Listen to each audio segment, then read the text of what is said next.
दोस्तों, मम्मी मैं आज सोच रही थी कि संसार ये जो परिस्थिति से जा रहा है, लेकिन मैंने देखा कि आज हम सब और ईश्वर के करीब जा रहे हैं। जैसे हम एक दूसरे से बात कर रहे हैं, एक दूसरे को प्रस्थान कर रहे हैं, एक दूसरे के साथ प्रार्थना कर रहे हैं और एक दूसरे को हम हेल्प कर पा रहे हैं और दूर दूर से अलग अलग लोगों से संदेश सुन पा रहे हैं।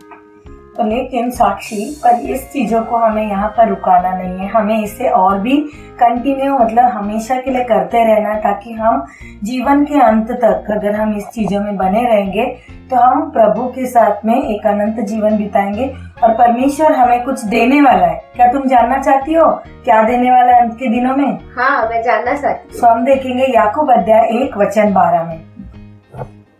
मैं पढ़ूंगी याकूब अध्याय 1:12। धन्य है वो मनुष्य जो परीक्षा में स्थिर रहता है, क्योंकि वह खरा निकल कर जीवन का वो मुकुट पाएगा जिसकी प्रतिज्ञा प्रभु ने अपने प्रेम करने वालों से की है। आइए हम भी उस मुकुट के लिए अपने जीवन को उसी तरह उस परीक्षा में स्थिर रखें। तो आइए हम इस सभा को प्रार्थना के द्वारा शुरुआत करते हैं। हे मेरे महान स्वर्गीय परमेश्वर, धन्यवाद करते इस समय के लिए। आज आपने हमें एकत्रित किया आपके इस वचन से कुछ सीखने के लिए। जो भी हम कम्युनियन में जाएंगे और संदेश सुनेंगे, पिता हमारे दिलों को खोलिए, हमारे दिलों को बदलिए पिता, ताकि हम आपके साथ ये जीवन भर का रिश्ता जो है उसको टूटने न दे परमेश्वर। आने वाला समय में आपके हाथ में देती हूँ। ये सारी प्रार्थना प्रभु यीशु के नाम से मांगती हूँ, सुन और कबूल कर, आमीन।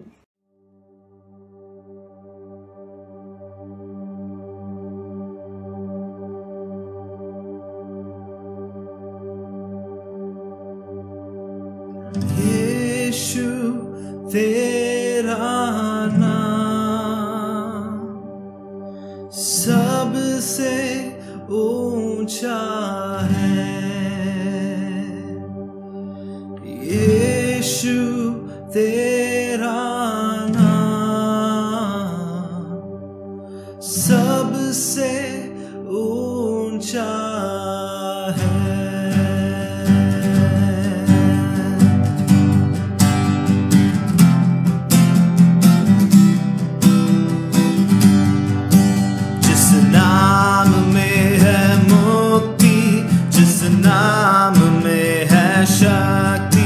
जिस नाम में है शांति, देता वो नाम चंगाई।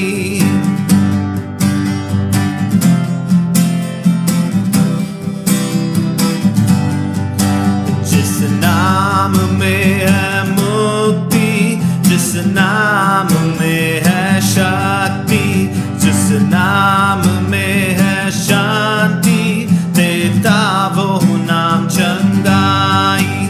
जिस नाम में है जिंदगी, यीशु है वो नाम। जिस नाम में है बंदगी, यीशु है वो नाम। यीशु तेरा नाम सबसे ऊंचा है। यीशु तेरा नाम सबसे ऊंचा है। यीशु तेरा नाम सबसे ऊंचा है। यीशु तेरा नाम सबसे ऊंचा है। बीमारी से, गरीबी से, श्रापों से है छुड़ाता।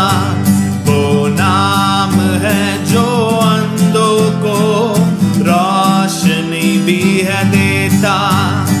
बीमारी से, गरीबी से, श्रापों से है छुड़ाता। वो नाम है जो अंधों को रोशनी भी है देता। जिस नाम में है जिंदगी, यीशु है वो नाम।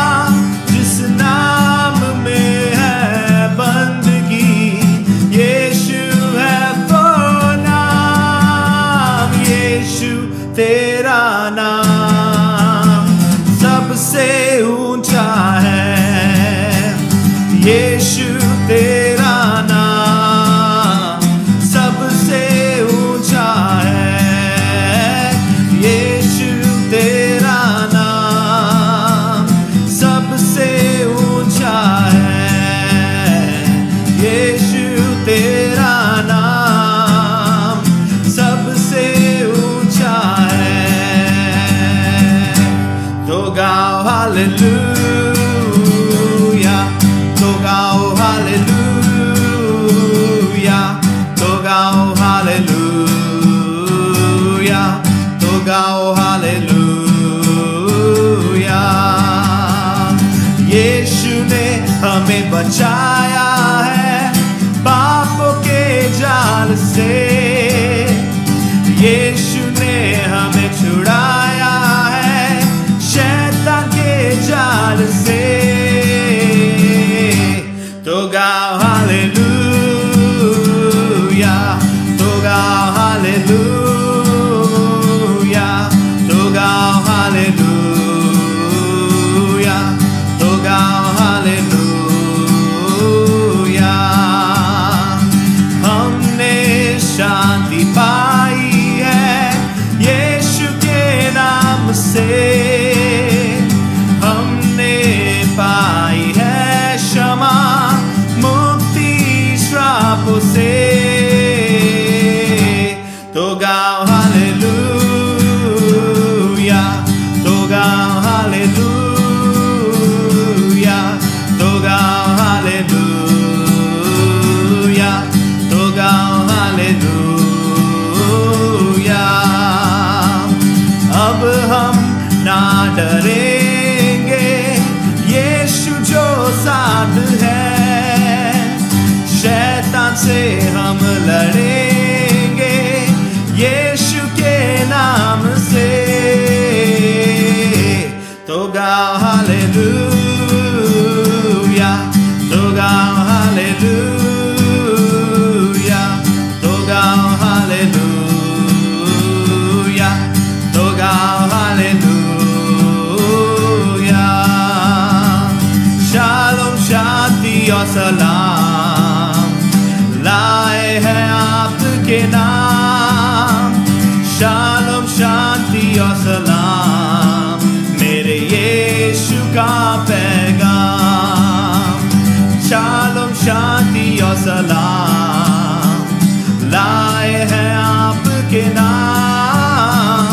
शालोम शांति और सलाम मेरे यीशु का पैगाम। तो गाओ हालेलुया, तो गाओ हालेलुया, तो गाओ हालेलुया, तो गाओ हालेलुया, तो गाओ हालेलुया, तो गाओ हालेलुया, तो गाओ हालेलुया, तो गाओ हालेलुया।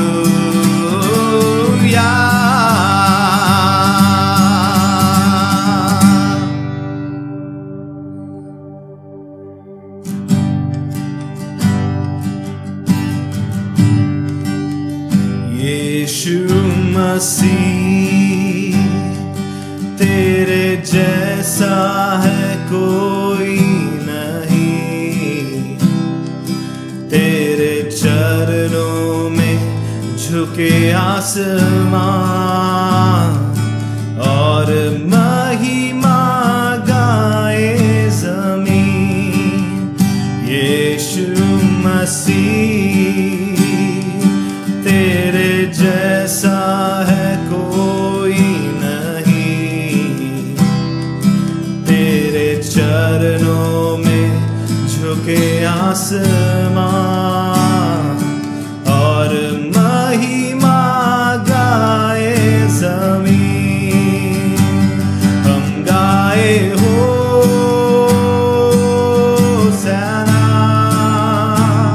तू राजाओं का है राजा।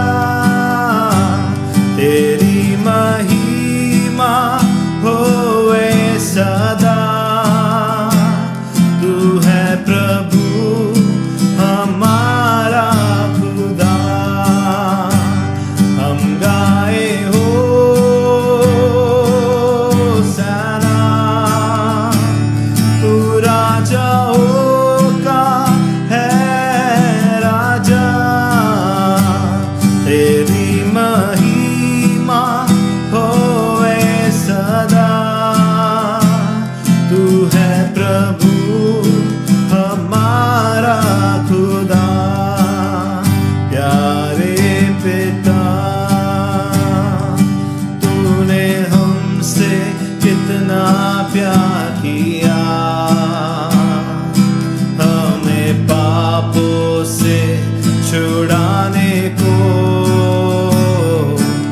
अपने बेटे को कुर्बान किया।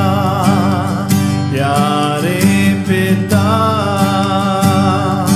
तूने हमसे कितना प्यार किया। हमें पापों से छुड़ाने को अपने बेटे को कुर्बान किया। हम गाए होसाना,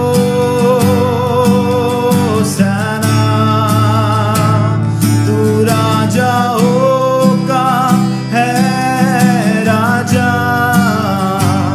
तेरी महिमा होए सदा। तू है प्रभु हमारा खुदा। हम गाए होसाना,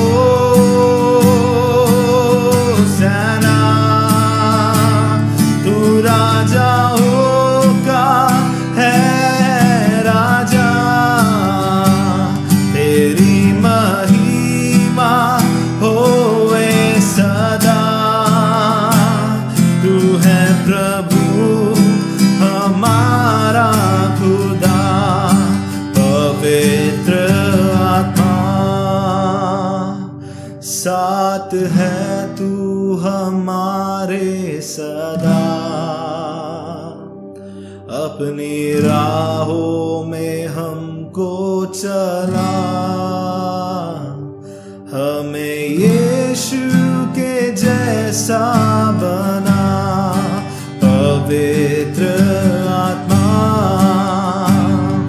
साथ है तू हमारे सदा। तेरी राहों में हमको चला। हमें यीशु के जैसा बना। हम गाए होसाना,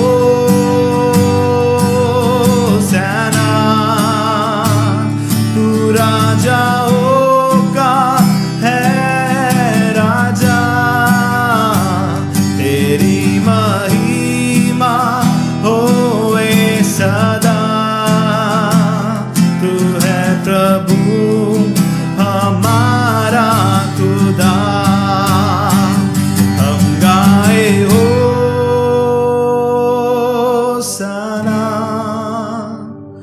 तू राजाओं का है राजा। तेरी महिमा होए सदा। तू है प्रभु हमारा खुदा। तू है प्रभु हमारा खुदा।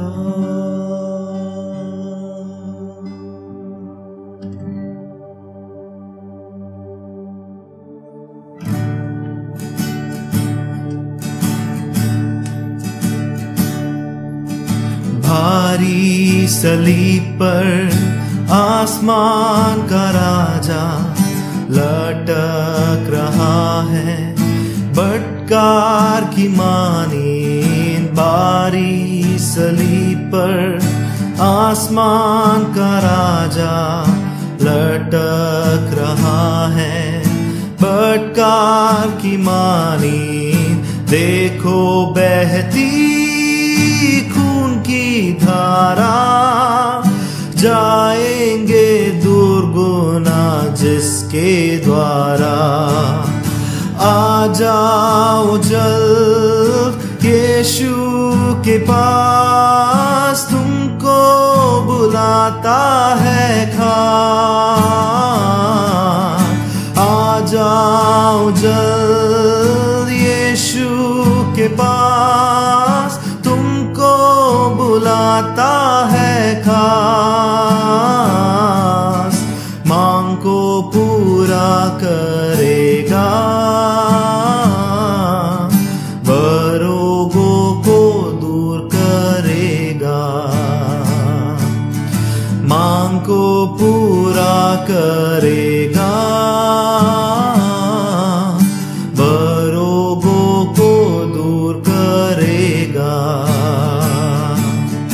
जानकर तुम्हारे दिल के सब बोझ को देगा वो सच्चा आराम भी तुमको। जानकर तुम्हारे दिल के सब बोझ को देगा वो सच्चा आराम भी तुमको। फिर भी देर क्यों तुम करते हो, आ जाओ के उद्धार तुम्हारा हो। आ जाओ जल्द यीशु के पास, तुमको बुलाता है खास। आ जाओ जल्द यीशु के पास, तुमको बुलाता है खास।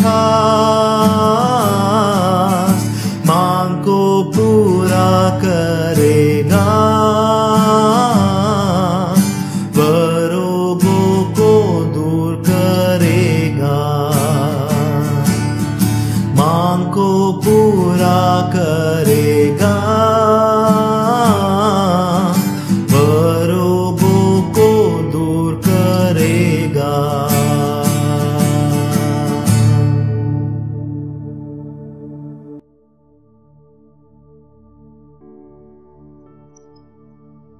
भाइयों और बहनों, ये समय है प्रभु भोज का।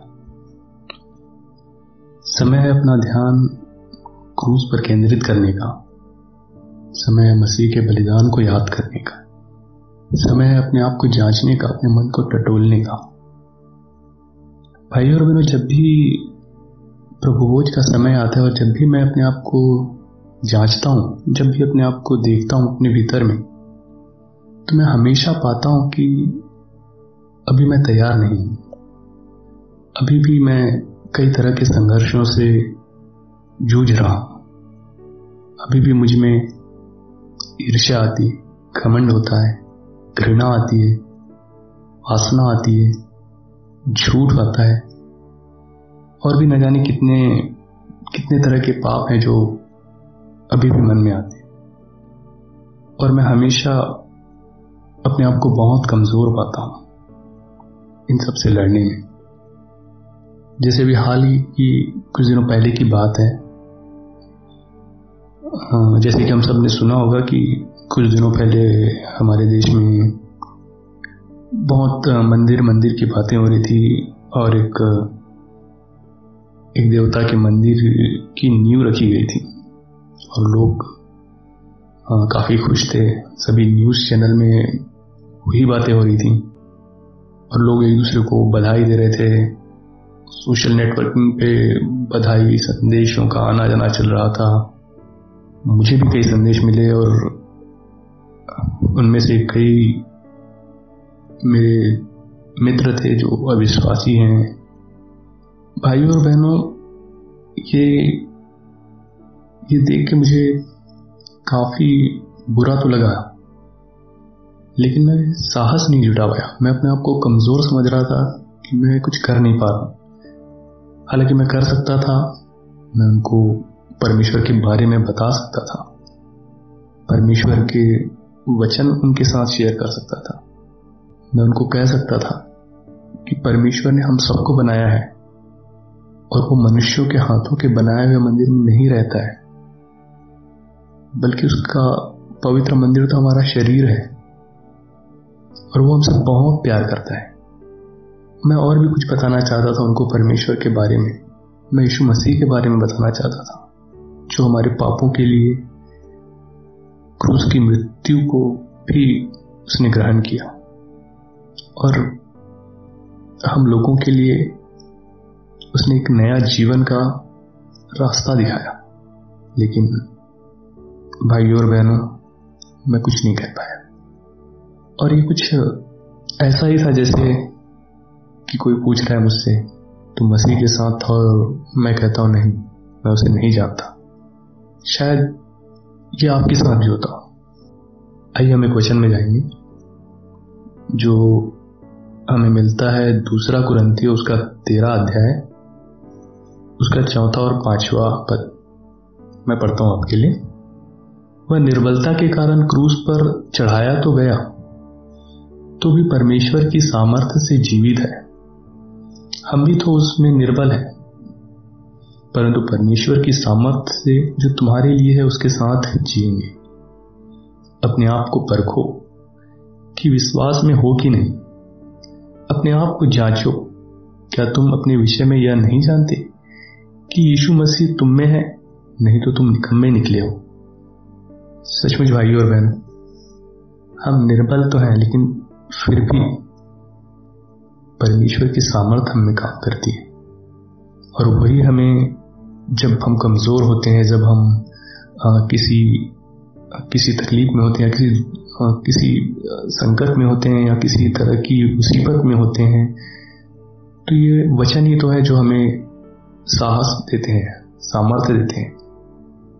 तो आइए हम, जबकि हम ये रोटी और दाखरस लेने वाले, जो कि मसीह की देह का, उसके लहू का प्रतीक है, परमेश्वर से मांगे, सामर्थ्य मांगे, याव मांगे, और हर निर्बलता पे विजय पाने के लिए उससे आशीष मांगे। आइए हम रोटी और दाखरस के लिए प्रार्थना करते हैं। सर्वशक्तिमान पिता, आप बहुत ही महान परमेश्वर है, और आप बहुत प्यारे पिता है। आप हमेशा हमसे बहुत प्यार करते हैं पिता। हम हर समय कुछ न कुछ गलतियां करते हैं, पाप कर जाते हैं, लेकिन फिर भी आप हमें नाश नहीं करते, बल्कि बार बार आप हमें बुलाते हैं और हमें क्षमा कर देते हैं। इसके विपरीत हम कहते तो हैं कि हम आपसे बहुत प्यार करते हैं, लेकिन हम हमेशा आपका नाराज कर देते हैं, हम हमेशा आपको दुखी करते हैं, हम हमेशा आपका इनकार कर देते हैं, हम आपकी वचनों पर नहीं चलते हैं। पिता हमें माफ कीजिए, और हमें ऐसा बनाइए पिता कि हम सही रास्ते पर, आपकी ये वचनों पर हमेशा चलने वाले बने। हमें सामर्थ्य दीजिए, हमें साहस दीजिए पिता परमेश्वर। पिता परमेश्वर, मैं विनती करता हूँ पिता परमेश्वर, इस रोटी और दाखरस के ऊपर अपना आशीष बनाए रखिए, और हम सबको पिता परमेश्वर एक सच्चा मन दीजिए जो हमेशा आपको ग्रहण करे। इस छोटी सी विनती को उद्धार करता है यीशु के नाम से, आमीन।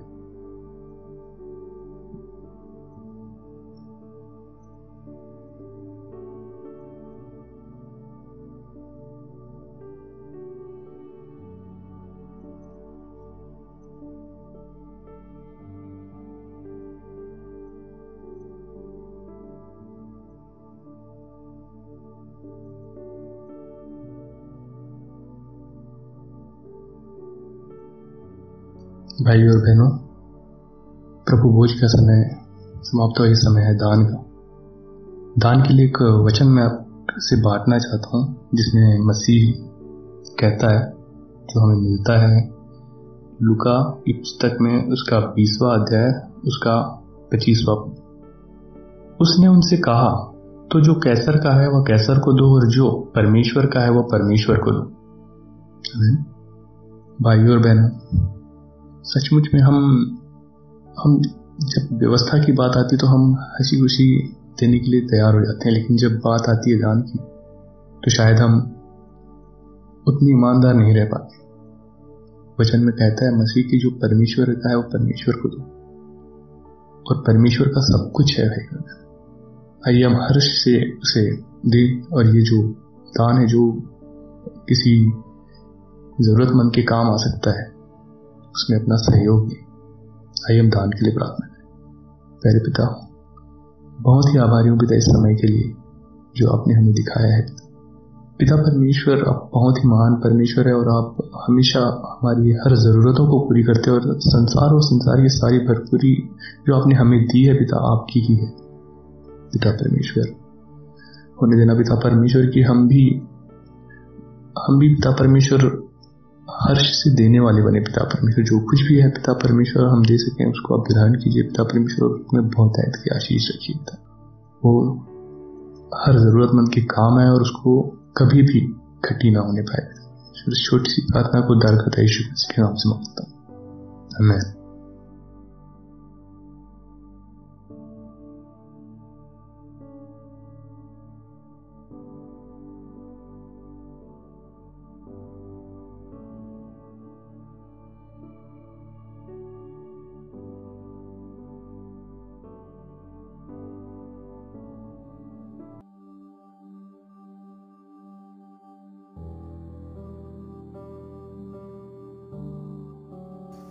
Good morning brothers and sisters, कैसे आप सब लोग। मैं विश्वास करता हूं कि आप सभी भले और चंगे हैं अपने घरों में।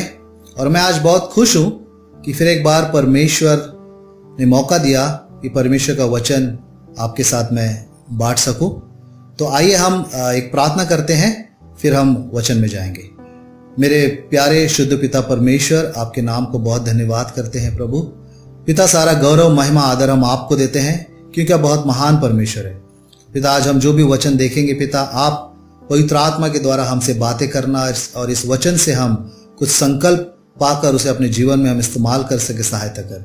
सारी प्रार्थना यीशु मसीह के नाम से करता हूं प्रभु, आमीन। तो हम जानते हैं किस प्रकार परमेश्वर ने इजराइल को छुड़ाने के लिए मूसा को चुना था।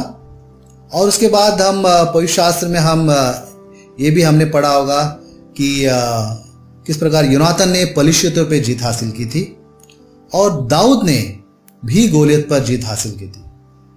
आज भी हम पुराने नियम से ही सीखेंगे गिडियन के बारे में। हिंदी में उसे गिदोन कहा जाता है, जिसे परमेश्वर ने चुना मिद्यानियों के हाथों से इजराइल को छुड़ाने के लिए। और न्यायों अध्याय 6, 7, 8 में हम गिदोन के बारे में हम पढ़ सकते हैं। और लेकिन हम कुछ आज वचन हम देखेंगे। लेकिन न्यायों 6 में वचन 12 में गिदोन को कहा गया, हे शूरवीर सूरमा, यहोवा तेरे संग है।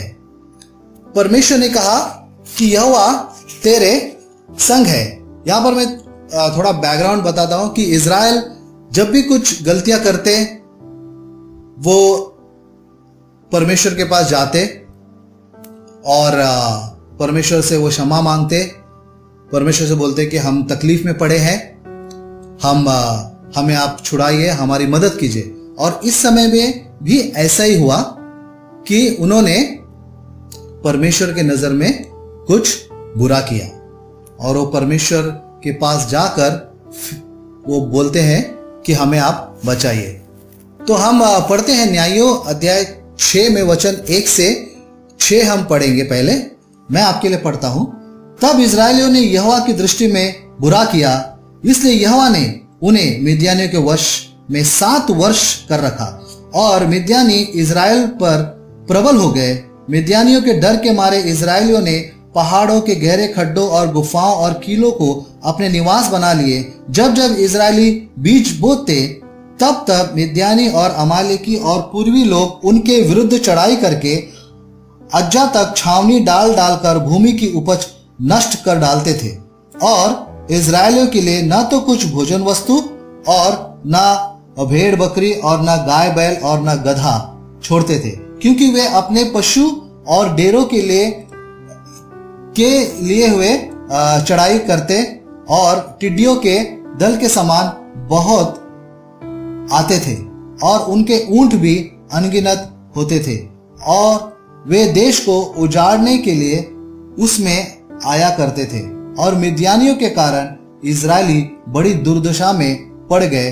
तब इजरायलियों ने यहोवा की दुहाई दी। इजराइल के लोगों ने परमेश्वर के नजर में वही किया जो गलत था और परमेश्वर ने 7 वर्ष तक उन्हें मिद्यानियों के हाथ में रख दिया। और वो मिद्यानियों के डर के मारे पहाड़ों गुफाओं में वो जाकर छिपते थे और वो बहुत ही दुर्दशा में और तकलीफ में थे। और वचन 6 कहते हैं कि वो परमेश्वर के पास गए और परमेश्वर को दुहाई दी कि आप हमें बचाइए।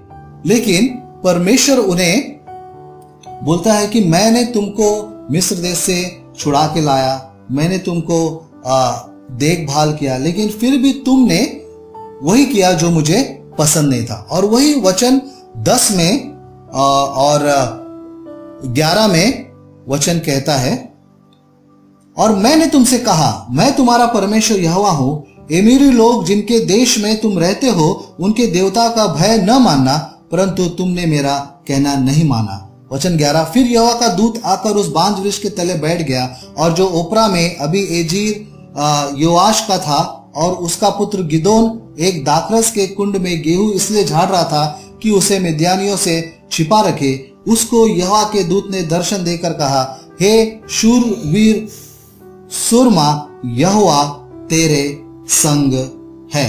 और वचन 14 कहता है, तब यहोवा ने उस पर दृष्टि करके कहा, अपने इस शक्ति पर जा और तू इजरायलियों को मिद्यानियों के हाथ से छुड़ाएगा, क्या मैंने तुझे नहीं भेजा। वचन 15 कहता है, उसने कहा, हे प्रभु विनती सुन, उसने कहा, हे मेरे प्रभु विनती सुन, मैं इजराइल को कैसे छुड़ाऊं। देख, मेरा कुल मनुष्य में सबसे कंगाल है, फिर मैं अपने पिता के घराने में सबसे छोटा हूं। यहां पर गिदोन बोलता है परमेश्वर को, प्रभु मैं कैसे छुड़ाऊं, मेरा कुल मनुष्य में कंगाल है, और बोलता मैं अपने पिता के घराने में सबसे छोटा हूं। उसके आगे अगर आप वचन पढ़ोगे 16, 17, 18, वहां पर कहता है, गिदोन कहता है कि अगर आप का अनुग्रह मुझसे है, मुझ पर है, और आप मुझसे बातें कर रहे हैं, तो आप मुझे कुछ अपना चिन्ह दिखाइए। और अगर आगे आप पढ़ोगे तो वहां पे लिखा है कि परमेश्वर उसे चिन्ह दिखाता है और उसका विश्वास हो जाता है कि परमेश्वर ही मुझसे बातें कर रहा है और परमेश्वर जरूर मुझे मिद्यानियों पर जीत हासिल कराने के लिए, इजराइल को मिद्यानियों के हाथ से छुड़ाने के लिए परमेश्वर मुझे इस्तेमाल करेगा और परमेश्वर ही जीत हासिल कराएगा। ये उसका विश्वास हो जाता है जब वो चिन्ह देखता है।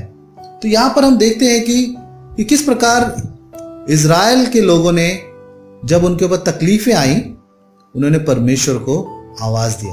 लेकिन परमेश्वर ने कहा कि आपने मेरे बात को नहीं माना। तो मेरा पॉइंट ये है, हम सीख सकते हैं कि क्या आज हम परमेश्वर की बातों को मानते हैं, या हम अपनी इच्छा के अनुसार चलते हैं।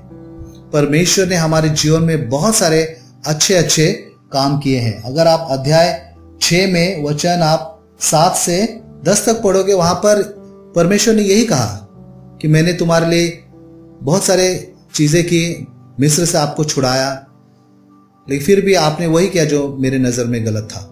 लेकिन क्या आज हम वो करते हैं जो परमेश्वर की नजर में सही है? परमेश्वर जिसे अप्रिशिएट करता है, क्या हम उनके बातों को मानते हैं, उनके वचन को मानते हैं, उनके वचन पर हम चलते हैं? अपने परिवार को हम परमेश्वर के वचनों में बढ़ाने के लिए कितना हम प्रयास और कितना हम एफर्ट डालते हैं। ब्रदर सिस्टर्स, हमारा परमेश्वर बहुत ही महान है, वो भला है, वो हमारी सुनता है, हमारा केयर करता है, हमें प्यार करता है, हमें क्षमा करता है। जब जैसे इजरायलियों ने मुसीबत में परमेश्वर के पास जाकर परमेश्वर को आवाज दी, परमेश्वर ने गिदोन को चुना। जब हमारे जीवन में कई बार तकलीफें आती हैं, मुसीबतें आती हैं, तो हम किसे आवाज देते हैं? हम किसको बुलाते हैं? मैं आपको प्रोत्साहन देना चाहता हूं, अगर आज हम परेशान हैं, चिंतित है, निराश है, हमें लग रहा है मेरे जीवन में कुछ बढ़िया नहीं हो रहा है, मैं जैसे चाह रहा हूं वैसे नहीं हो रहा है, हमें परमेश्वर को आवाज देना है, उनकी बातों को सुनना है। परमेश्वर आपको मदद करेगा, आपके लिए एक सहायक भेजेगा। या क्या हम अपने मन के अनुसार करते हैं? हम किसी की बात नहीं सुनते और फिर तकलीफ में पड़ जाते हैं। पर जब हम परमेश्वर की बात सुनते हैं, परमेश्वर हमें आशीष देते हैं। ब्रदर सिस्टर्स, आगे हम देखते हैं किस प्रकार परमेश्वर ने इजराइल के लोगों को बातों को सुना और उनको मदद किया। अध्याय 7 में वचन हम 2 से 7 पढ़ते हैं। मैं आपके लिए पढ़ता हूं। तब यहोवा ने गिदोन से कहा, जो लोग तेरे संग हैं वे इतने हैं कि मैं मिद्यानियों को उनके हाथ नहीं कर सकता, नहीं तो इजराइल यह कहकर मेरे विरुद्ध अपनी बड़ाई मारने लगेंगे कि हम अपने ही भुजबल के द्वारा बचे हैं। इसलिए तू जाकर लोगों में यह प्रचार करके सुना दे, जो कोई डर के मारे थरथराता हो वह गिलाद पहाड़ से लौटकर चला जाए। तब 22,000 लोग लौट गए, केवल 10,000 रह गए। फिर यहोवा ने गिदोन से कहा, अब भी लोग अधिक है, उन्हें सोते के पास नीचे ले चल, वहां मैं उन्हें तेरे लिए परखूंगा, और जिस जिस विषय में मैं तुझसे कहूं यह तेरे संग चले वह तो तेरे संग चले, और जिस जिस विषय में मैं कहूं यह तेरे संग न जाए वह न जाए। तब वह उनके सोतों के पास नीचे ले गया। वहां यहोवा ने गिदोन से कहा, जितने कुत्ते के समान जीभ से पानी चपड़ चपड़ करके पिए उनको अलग रख, और वैसा ही उन्हें भी जो घुटने टेक कर पिए। जिन्होंने मुंह में हाथ लगा चपड़ चपड़ करके पानी पिया उनकी तो गिनती 300 ठहरी, और बाकी सब लोगों ने घुटने टेक कर पानी पिया। तब यहोवा ने गिदोन से कहा, इन 300 चपड़ चपड़ करके पीने वालों के द्वारा मैं तुमको छुड़ाऊंगा, और मिद्यानियों को तेरे हाथ में कर दूंगा। और अन्य सब लोग अपने अपने स्थान को लौट गए। आमीन। कितना बढ़िया वचन है। परमेश्वर ने गिदोन से कहा कि जितने भी लोग तेरे पास है वो बहुत ज्यादा है, और अगर उनके द्वारा मैं मिद्यानियों पर विजय दिलाऊंगा तो इजराइल के लोग बोलेंगे कि हमने अपने सामर्थ्य से जीता है। तो तू ये कहे कि जो लोग डर रहे हैं उन्हें बोल दो कि आप वापस जा सकते हैं। तो वचन कहता है कि 22,000 लोग वापस लौटकर चले गए और 10,000 रह गए। 22,000 और 10,000 यानी 32,000 सेना गिदोन के साथ में थी। उसमें से 22,000 चले गए और 10,000 रह गए। फिर भी परमेश्वर ने कहा कि अभी भी लोग ज्यादा है, एक काम करो, आप उनको पानी पीने के लिए आप नीचे ले जाओ, और जितने भी लोग कुत्तों के समान जीभ से पानी चपड़ चपड़ करके पिएंगे उन लोगों को अलग रखना, और जितने घुटने टेक कर पानी पिएंगे उनको अलग रखना।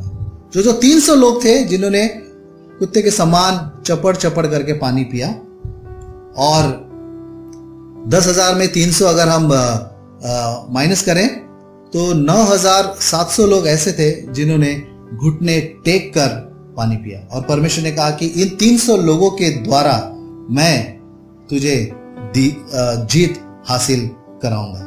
300 लोगों के द्वारा जीत हासिल कराऊंगा। लेकिन यहां पर हम आगे देखेंगे कि वो जो मिद्यानियों की जो सेना थी वो लोग कितने थे, और किस प्रकार परमेश्वर ने उन 300 लोगों के द्वारा उतने लोगों पर परमेश्वर ने उनको जीत हासिल कराया। अगर हम अध्याय 8 में वचन हम 10 पढ़ेंगे तो यहां पे लिखा है, जेबा और सलमुन्ना तो करकोर में थे, और उनके साथ कोई 15,000 पुरुषों की सेना थी, क्योंकि पूर्व की सेना में से उतने ही रह गए थे, और जो मारे गए थे वे 1,20,000 हथियारबंद थे। यानी ये 15,000 आगे हम पढ़ेंगे, 15,000 और ये 1,00,000, वचन कहता है 1,20,000, यानी टोटल 1,35,000 लोग थे जिन पर जीत हासिल करने के लिए परमेश्वर ने मदद किया, केवल 300 लोगों के द्वारा। तो यहां पर हम क्या सीख सकते हैं? हम ये वचन पे सीख सकते हैं कि परमेश्वर ने जो सतर्क थे, जो फुर्तीले थे, उन लोगों को चुना गिदोन के साथ युद्ध में जाकर मिद्यानियों पर जीत हासिल करने के लिए।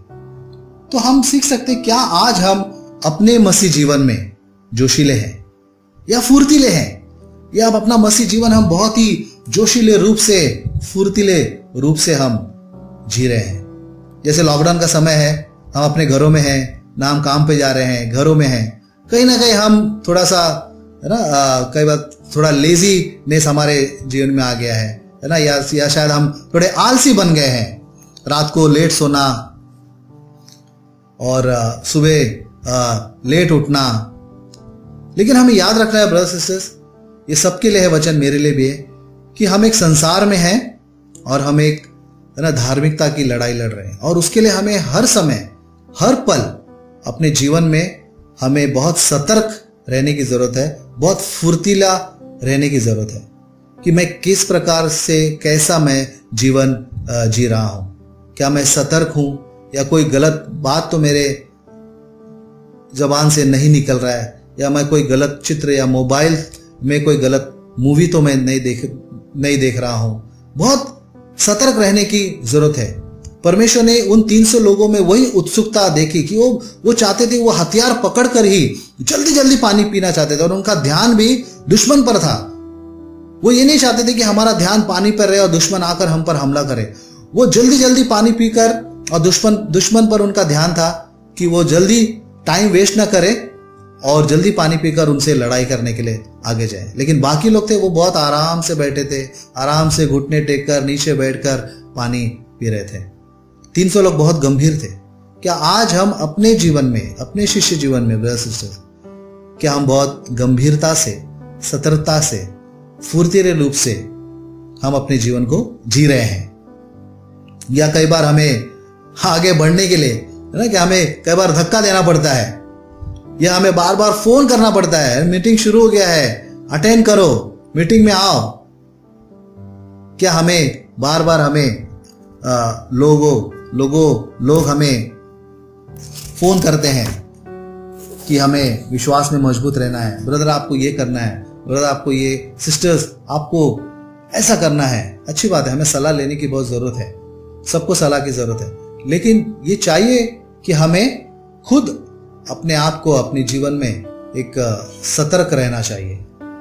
और जब हम बहुत ही जोशीले रहते हैं और परमेश्वर को बहुत बढ़िया लगता है, जैसे लॉकडाउन के बाद हो सकता है ना, हम फिर से अपने, जैसे हम पहले कलीसिया में मिलते थे रोज सुबह, फिर से हम शायद गुरुकुल में मिल सकते हैं या छड़ा नगर में मिल सकते हैं। तो हमें आदत डालना है कि हम सुबह है ना जोशीले रूप से जल्दी उठें, सुबह जल्दी प्रार्थना करें, है ना।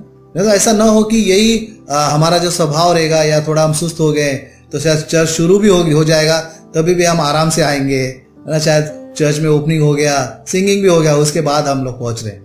लेकिन ये वचन हमें मदद कर रहा है, सहायता कर रहा है कि हम अपने आप को बहुत ही आराम से नहीं, लेकिन हम अपने जीवन में सतर्क रहे और जोशीले रहे। आगे हम देखते हैं किस प्रकार परमेश्वर ने जीत दिलाई। अध्याय 7 में वचन 16 पढ़ते हैं। तब उसने उन 300 पुरुषों के 3 झुंड किए और एक एक पुरुष के हाथ में एक नरसिंगा और खाली घड़ा दिया, और घड़ों के भीतर एक मशाल थी। वचन 20 से 22 पढ़ेंगे अध्याय 7 में। तब तीनों झुंडों ने नरसिंगों को फूका और घड़ों को तोड़ डाला, और अपने अपने बाएं हाथ में मशाल और दाहिने हाथ में फूकने को नरसिंगा लिए हुए चिल्ला उठे, यहोवा की तलवार और गिदोन की तलवार। तब वे छावनी के चारों ओर अपने अपने स्थान पर खड़े रहे, और सब सेना के लोग दौड़ने लगे, और उन्होंने चिल्ला चिल्लाकर उन्हें भगा दिया। और उन्होंने 300 नरसिंगा को फूका, और यहोवा ने एक एक पुरुष की तलवार उसके संगी पर और सब सेना पर चलवाई। तो सेना के लोग सरेरा की ओर बेत शित्ता तक और तब्बात के पास के आबेल माहौल तक भाग गए। और किस प्रकार वचन कहता है कि परमेश्वर ने जीत दिलाई इजराइल के लोगों को गिदोन के द्वारा।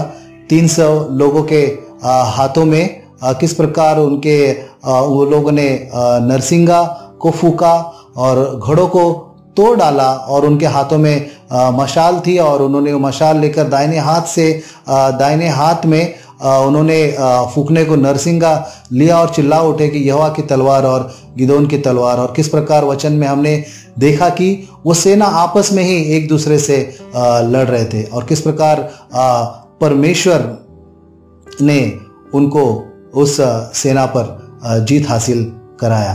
परमेश्वर हमारा बहुत ही महान है ब्रदर्स सिस्टर्स, कि किस प्रकार उन्होंने 300 लोगों के द्वारा ही इतने भारी सेना के ऊपर परमेश्वर ने गिदोन को चुना और इजराइल को जीत हासिल कराने के लिए मदद की और सहायता की।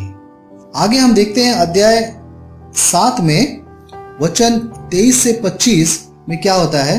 तब इजरायली पुरुष नप्ताली और आशेर और मनुष्य के सारे देश से इकट्ठे होकर मिद्यानियों के पीछे पड़े। और गिदोन ने एप्रैम के सब पहाड़ी देश में यह कहने को दूत भेज दिए, मिद्यानियों से मुठभेड़ करने को चले आओ और यरदन नदी के घाटी को बेतबारा तक उनसे पहले अपने वश में कर लो। तब सब एप्रैमी पुरुषों ने इकट्ठे होकर यरदन नदी को बेतमारा तक अपने वश में कर लिया और उन्होंने ओरेब और जेब नामक मिद्यान के 2 हाकिमों को पकड़ा और ओरेब को ओरेब नामक चट्टान पर और जेब को जेब नामक दाखरस के कुंड पर घात किया और वे मिद्यानियों के पीछे पड़े और ओरेब और जेब के सिर यरदन के पास गिदोन के पास ले गए। यहां पर हम वचन देखते हैं कि किस प्रकार लड़ाई में इजराइल के पुरुषों ने बोलते नप्ताली, आशेर और मनुष्य के सारे देश इकट्ठे होकर मिद्यानियों के पीछे पड़ गए। और यहाँ पर गिदोन ने एप्रैम के लोगों को भी आवाज दिया कि आप लोग भी आओ लड़ाई करने के लिए। और उन्होंने वचन कहता है कि एप्रैम के लोगों को बुलाया, उन्होंने मिद्यानियों के 2 हाकिम जिनके नाम है ओरेब और जेब, उन दोनों को पकड़ा और उन्हें घात किया एप्रैम के लोगों ने। आगे हम अध्याय 8 में पढ़ते हैं कि वचन क्या कहता है। अध्याय 8 वचन 1 और 2 हम पढ़ते हैं। तब एप्रैमी पुरुषों ने गिदोन से कहा, तूने हमारे साथ ऐसा बर्ताव क्यों किया है कि जब तू मिद्यान से लड़ने को चला तब हमको नहीं बुलवाया। अतः उन्होंने उससे बड़ा झगड़ा किया। उसने उनसे कहा, मैंने तुम्हारे समान भला अब किया ही क्या है? क्या एप्रैम की छोड़ी हुई दाख भी अबीएजेर की सब फसल से अच्छी नहीं?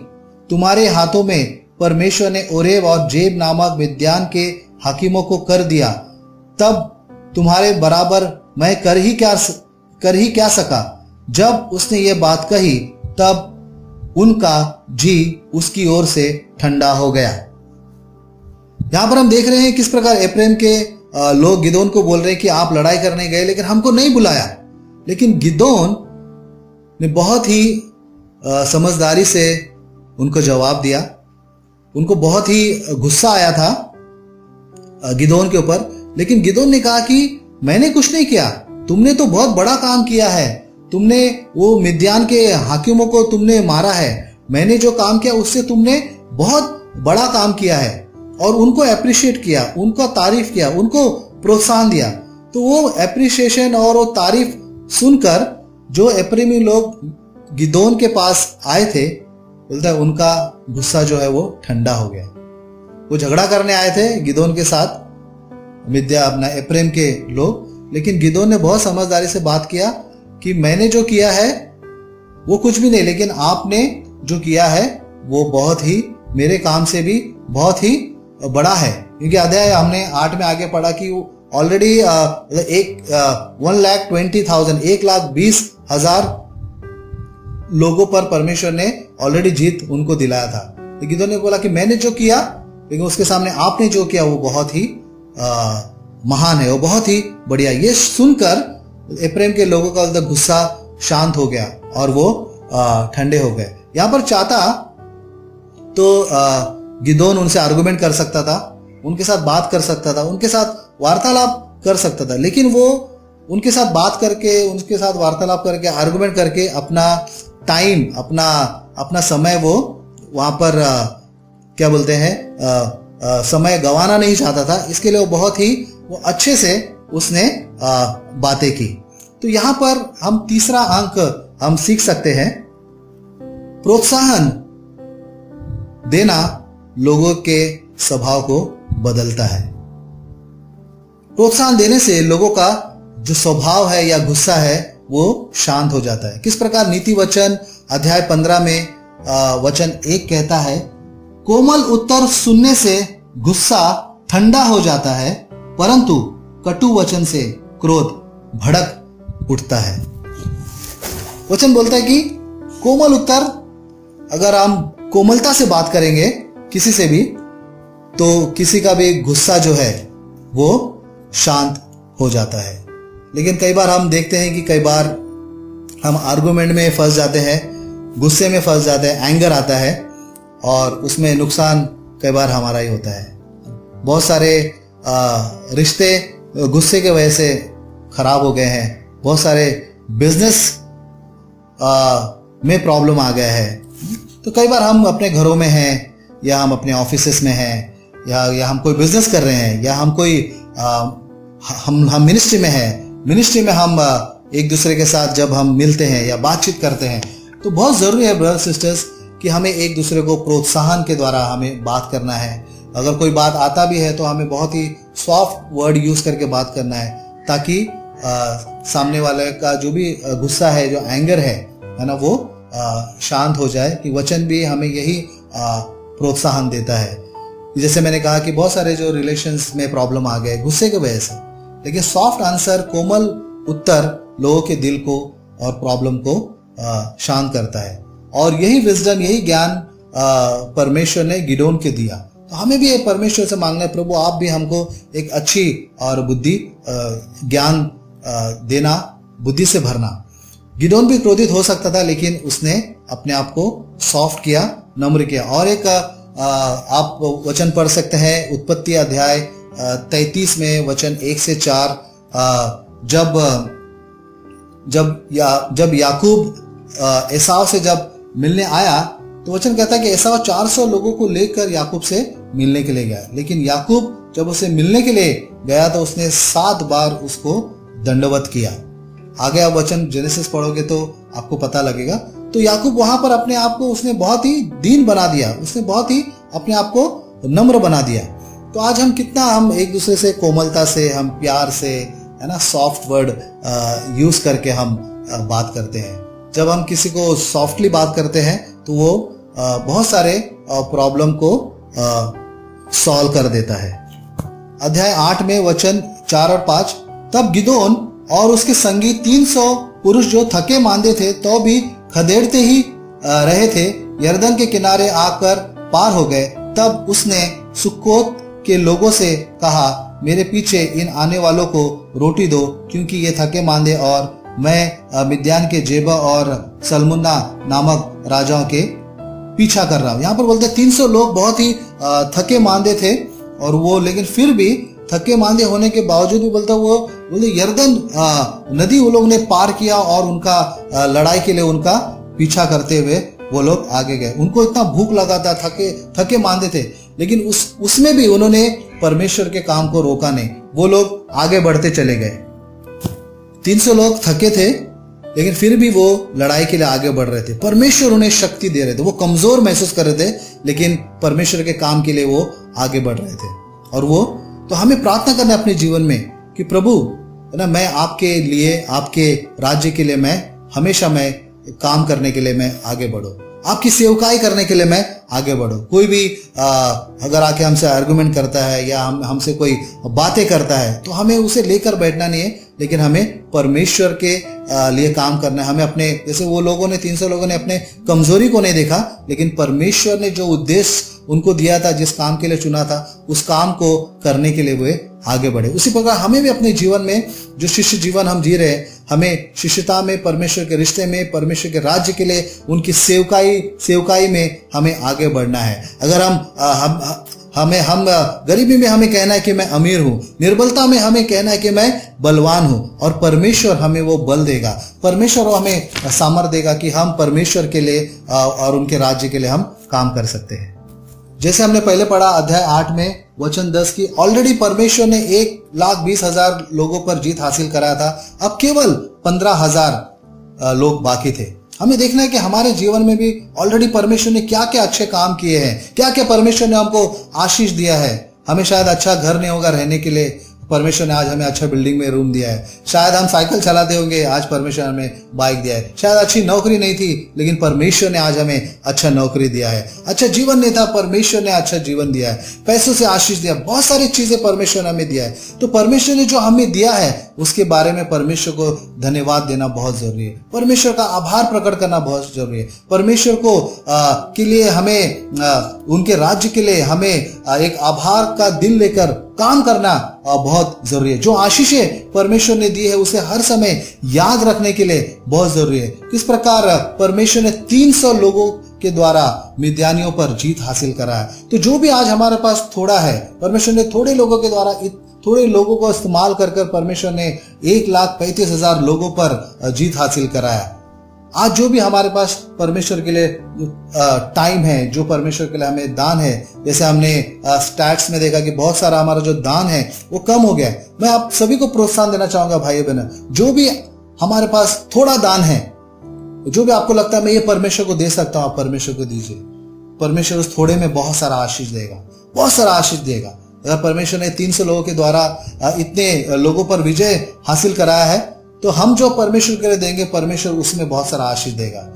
जो भी आप सोचें मैं कितना दूं परमेश्वर को अपना दान, परमेश्वर हमारा दिल देखता है और उसी के द्वारा परमेश्वर हमें आशीष देने वाला परमेश्वर है। परमेश्वर भविष्य में आने वाले भविष्य में भी हमारे जीवन में जो भी समस्याएं होंगी, वो उन समस्याओं को भी परमेश्वर निकालेगा। उन समस्याओं को भी परमेश्वर हमें मदद करेगा कि उसमें से भी हम बाहर निकल सके। आगे हम देखेंगे तो सुक्कोत के जो लोग थे उन्होंने गिदोन को चिढ़ाया था, लेकिन वचन अगर आप 22 पढ़ोगे अध्याय 8 में वचन 22 और 23, यहाँ पर कहता है, इज़राइल के पुरुषों ने गिदोन से कहा, तू हमारे ऊपर प्रभुता कर, तू और तेरा पुत्र और पोता भी प्रभुता करे, क्योंकि तूने हमको मिद्यान के हाथ से छुड़ाया है। गिदोन ने उनसे कहा, मैं तुम्हारे ऊपर प्रभुता न करूंगा और न मेरा पुत्र तुम्हारे ऊपर प्रभुता करेगा, यहोवा ही तुम पर प्रभुता करेगा। यहाँ पर वचन कहता है कि इज़राइल के लोगों ने कहा गिदोन को कि आप ही हैं जो हम पर प्रभुता करेंगे, लेकिन गिदोन ने कहा मैं तुम पर प्रभुता नहीं करूंगा, हमारा जो परमेश्वर है, यहोवा है, वही हम पर प्रभुता करेगा। तो हमारा प्रभु, हमें संभालने वाला परमेश्वर हमारा ईश्वर है, जो हम पर प्रभुता करने वाला परमेश्वर है। तो आइए भाई बहनों, इन वचनों से हम प्रोत्साहन ले, इन वचनों पर हम ध्यान लगाए, मन लगाए कि परमेश्वर गिदोन के द्वारा हम सीखें। और भी मैं आपको प्रोत्साहन दूंगा कि आप न्यायियों अध्याय 6, 7, 8 में आप गिदोन के बारे में पूरा पढ़ सकते हो। बहुत ही बढ़िया है न्यायियों का किताब। किस प्रकार आज हमने 3 अंकों के बारे में हमने बात किया कि हमें परमेश्वर के बात को सुनना है, परमेश्वर को हमें उनकी आज्ञा को मानना है। और हमने देखा कि परमेश्वर ने अपने लिए एक सतर्क और फुर्तीले लोगों को चुना। और तीसरा हमने सीखा कि किस प्रकार प्रोत्साहन जो है वो लोगों के स्वभाव को बदलता है। तो हमें एक प्रोत्साहन देने वाला व्यक्ति बनना चाहिए, हमें अपने जीवन में एक फुर्तीला व्यक्ति बनना चाहिए, और हमें ताकि फुर्तीले से हमें शिष्य जीवन जीना है, और हमें अपने जीवन में हमेशा ईश्वर पर निर्भर रहना है, उनको आवाज देना है, उनके राज्य के लिए हमें काम करना है। आज हमारा जीवन बहुत ही बढ़िया है, आशीषों से भरा हुआ है, ये केवल परमेश्वर के द्वारा है, क्योंकि परमेश्वर हमारा प्रभु है। हमारे जीवन के हर एक इम्पॉसिबल को पॉसिबल बनाने वाला हमारा परमेश्वर है। आइए हम परमेश्वर को अपने जीवन में बहुत ज़्यादा वचन के द्वारा हम उनको ग्रहण करें, वचन को मनन करें, और विश्वास में हम अब बढ़ते रहें, और परमेश्वर से हम एक बहुत ही अच्छा हम रिश्ता बना के हम अपना जीवन जी सकते हैं। धन्यवाद भाइयों बहनों, आमीन, थैंक यू।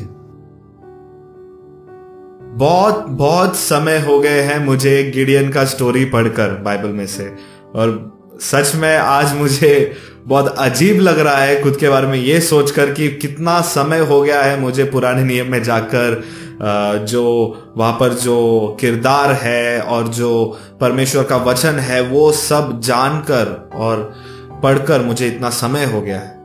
मैं आशा करता हूं कि आपको वैसा महसूस नहीं हो रहा होगा, क्योंकि ये सच बात है कि हम पुराने नियम से बहुत कुछ सीख सकते हैं और कई बार हम ये सारी चीजें नहीं पढ़ते।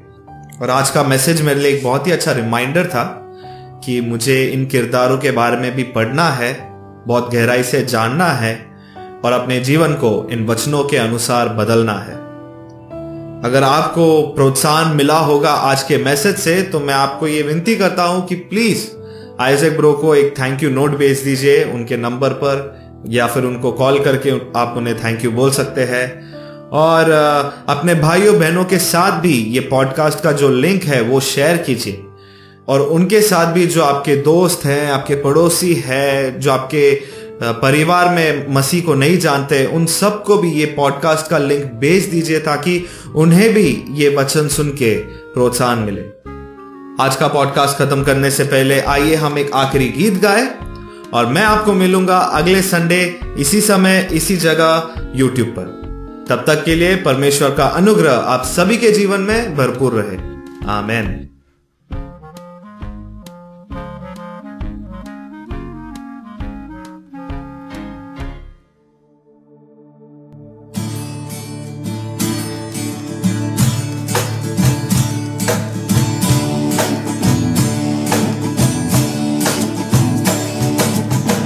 यीशु मिल गया मुझको, यीशु मिल गया, यीशु मिल गया मुझको, यीशु मिल गया।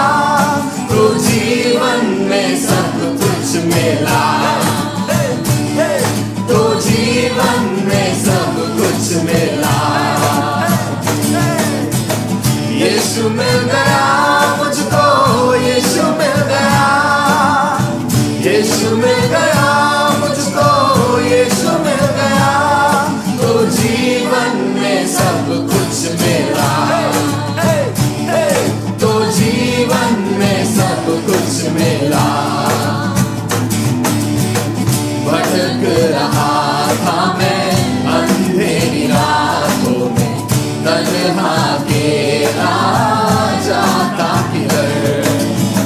भटक रहा था मैं अंधेरी रातों में, तन्हा अकेला जाता किधर। खोजते मुझको यीशु चला आया, खोजते मुझको यीशु चला आया। तो जीवन में सब कुछ मिला,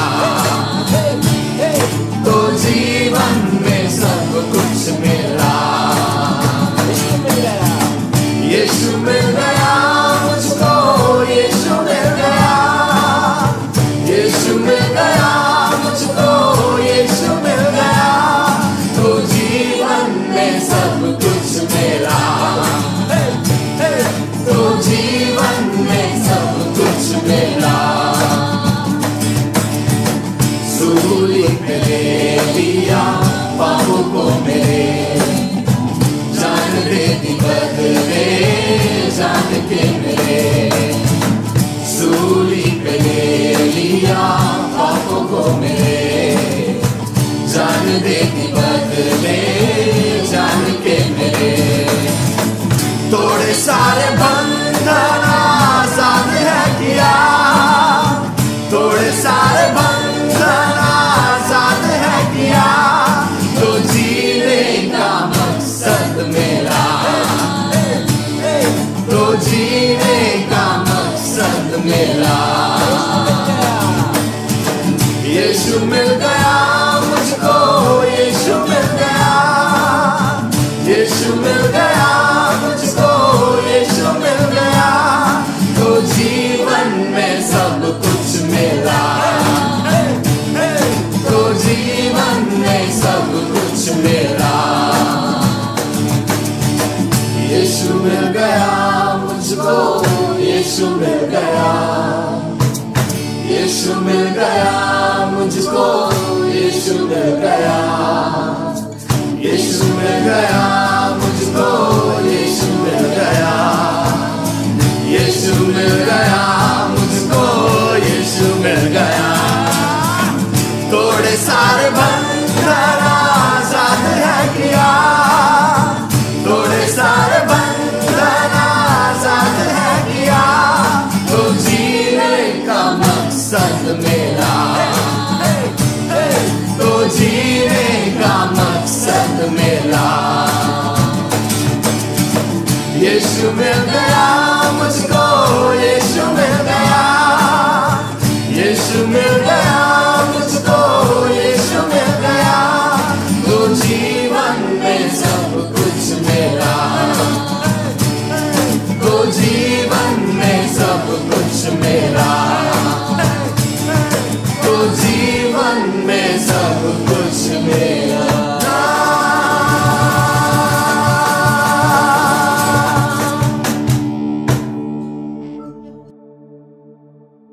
God's story. Gideon. So part of God's story is about a man named Gideon, and it begins like this. Israel, God's special family, had turned against the one real God and worshipped idols. They had forgotten how God had loved and cared for them and needed a reminder that He was the one in charge. So God took away the Israelites' farms for 7 long years. Whenever the Israelites planted crops, God would let another nation called the Midianites sweep through and camp on Israel's land, ruining everything that was growing there. But even though his own family had forgotten him, God still loved them deeply. So, at the end of the 7 years, God appeared to a young Israelite named Gideon. God said He was going to free the Israelites with Gideon's help. Gideon, however, wasn't so sure, so he asked God to prove Himself by performing a series of miracles. Gideon said, "If the fleece is wet with dew in the morning but the ground is dry, then I will know that you're going to help me rescue Israel as you promised." That's what happened. Just to be sure, the next night, Gideon asked God to do the opposite, make the fleece dry and make the ground wet. And God did it. Next, He even sent a sign through an angel. Gideon was finally convinced that God was in his corner, so he called together an army to fight against the Midianites. Now, normally having lots of people is a good thing when you're about to battle, but like I said, God does things a bit differently. He told Gideon that the Israelites had too many soldiers. If they won now, God knew the Israelites would say it was because of their own strength and brag about it. So, God wanted Gideon to have a smaller army. Gideon was nervous, but he did as God asked, which is always a good idea, by the way. He told his men that if they were afraid, they could return home. With that, 22,000 soldiers left, leaving Gideon with about 10,000. For you math whizzes, that's 2/3 of his army just poof, gone. Even after all that, the army was still too big. So God told Gideon to take the soldiers down to the water to drink, and then send home the soldiers who drank out of the stream like dogs. Again, Gideon did what God asked and was now left with only 300 soldiers. God knew Gideon was probably worried, so He told him to sneak down to the enemy camp where Gideon heard soldiers talking about a crazy dream where a loaf of bread rolled into the Midianite camp and over their tent. One soldier said that could only mean that Gideon would triumph over them. Gideon returned to his own camp confident that he would win the battle. He divided his men into 3 groups and gave them each a trumpet and a jar with a torch inside. Not usually what you bring to a fight, but God had a plan. Gideon's army reached the edge of the Midianite camp and then went into action. They blew their trumpets, smashed their jars, and shouted, "A sword for the Lord and for Gideon!" And don't forget, they did all of this without a single weapon in their hands. Terrified, the Midianites fled, accidentally attacking each other as they went. In fact, they ran so far from the battlefield that other Israelites were able to capture and defeat the leaders of the Midianites. With the enemy leaders gone and their army running away, God had saved Israel, just like He said He would. And that's the story of Gideon. So, in case you missed it, here's the quick version. Israel turned away from God. God reminded them He was in charge. God said He would save Israel. He would use Gideon. God performed miracles for Gideon. Gideon gathered an army. God made it smaller. Much smaller. Soldiers had a dream. Gideon's army surprised their enemies. The Midianites ran away. God used Gideon to save Israel. And that's a part of God's story.